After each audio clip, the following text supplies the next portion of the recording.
Close your eyes for a moment and picture a British park in the 1970s. A patch of grass worn thin. The sharp clank of metal, the rhythm of feet hitting hard ground, and voices calling challenges across the air. It all felt ordinary then, almost invisible in its familiarity. Children climbed, spun, leaped, and laughed, while the grown-ups chatted nearby, barely glancing over. Today, just describing it is enough to cause raised eyebrows and sharp intakes of breath. You might remember it clearly, every scrape and thrill.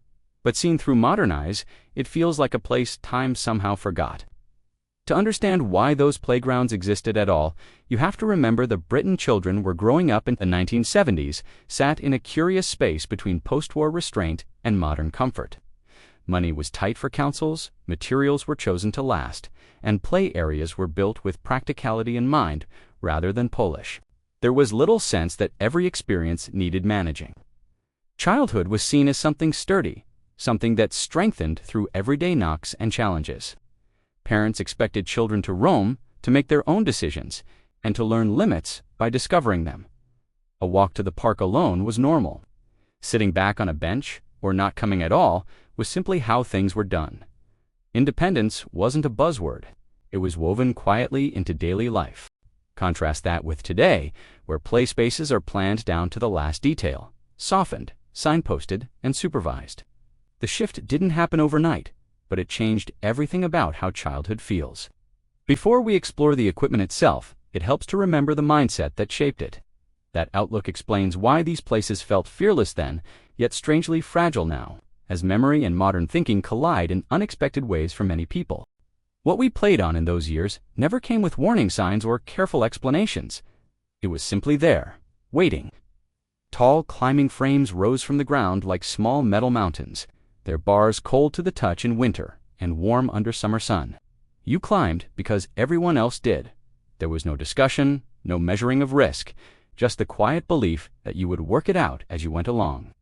Nearby, roundabouts spun and spun, faster than seemed sensible. Driven by trainers scraping against hard ground and laughter carried on the breeze, someone always shouted when it was time to stop, though stopping rarely happened straight away. Swings creaked on their chains, arcing high above concrete or packed earth, each push a test of bravery and balance. The ground beneath felt solid and unforgiving, yet strangely reassuring in its honesty. What stands out now is how normal it all felt. We learned quickly who was confident at heights, who preferred speed, and who stayed low and steady. Without realizing it, children created their own rules. You waited your turn, you helped someone down, you knew when to step back. Those lessons didn't come from instructions. They came from watching, copying, and sometimes getting it slightly wrong. The playground had its own soundtrack. Metal clanged against metal, chains rattled, shoes scuffed and scraped, voices rose in mock challenge and triumph. Even the silences meant something, a pause before a leap or a jump. Parents, when they were there at all, sat on benches chatting, glancing up only when the noise changed. Most of the time, they trusted that things would sort themselves out. And usually, they did. Confidence grew through repetition. Problem-solving came naturally when the only option was to try again or ask a friend for help. You learned your limits by reaching them. Today, many people struggle to imagine this ever being acceptable. Modern play areas are quieter, softer, carefully planned. Yet back then, none of this felt extreme. It felt like childhood. Ordinary, noisy, slightly chaotic childhood played out on equipment built to last decades, not moments.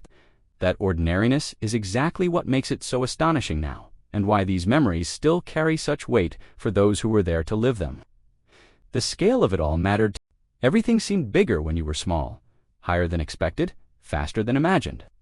There were scraped knees, sure, but also cheers when someone finally reached the top or held on just long enough.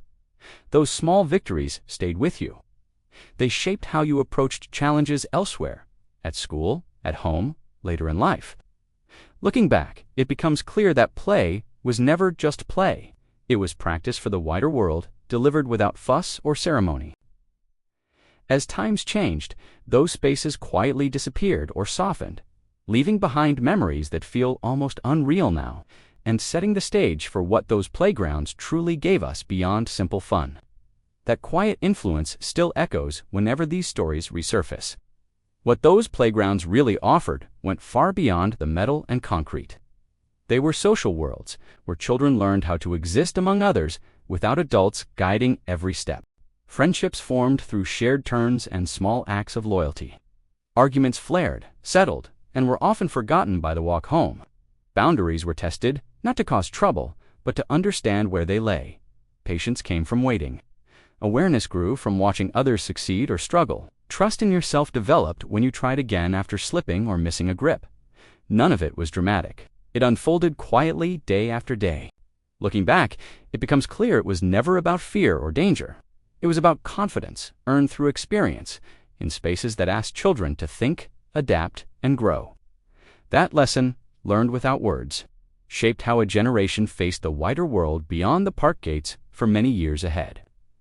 Ask anyone who grew up then, and the smiles arrive before the stories. It isn't the climbing frames themselves that linger, or the spinning seats, or the scraped paint. It's the feeling that stays. A sense of freedom that feels almost unfamiliar now. The knowledge that the afternoon was yours, unplanned and open, stretching until the streetlights flickered on. There was belonging to you knew, the faces at the park, the rhythms of play, the unspoken understanding of who you were among them.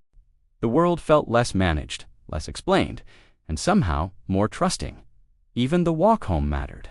Shoes dusty, arms tired, head full of small triumphs, knowing tea would be waiting. Those memories glow because they remind us not just of childhood, but of a Britain that moved at a gentler pace, shaping who we became and why it still feels precious today when we look back quietly. Today's playgrounds are colorful, carefully designed, and built with protection in mind. They reflect a world more aware, more cautious, and in many ways more caring. Few would argue against that progress. Yet something quieter has shifted along the way. The freedom to explore, to learn limits firsthand, to own an afternoon without instruction feels rarer now. We gained comfort and lost a little mystery.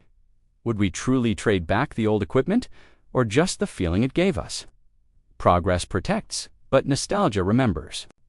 For more of these unbelievable memories, tap the video on your screen. The 1970s stories are something else. Don't forget to subscribe.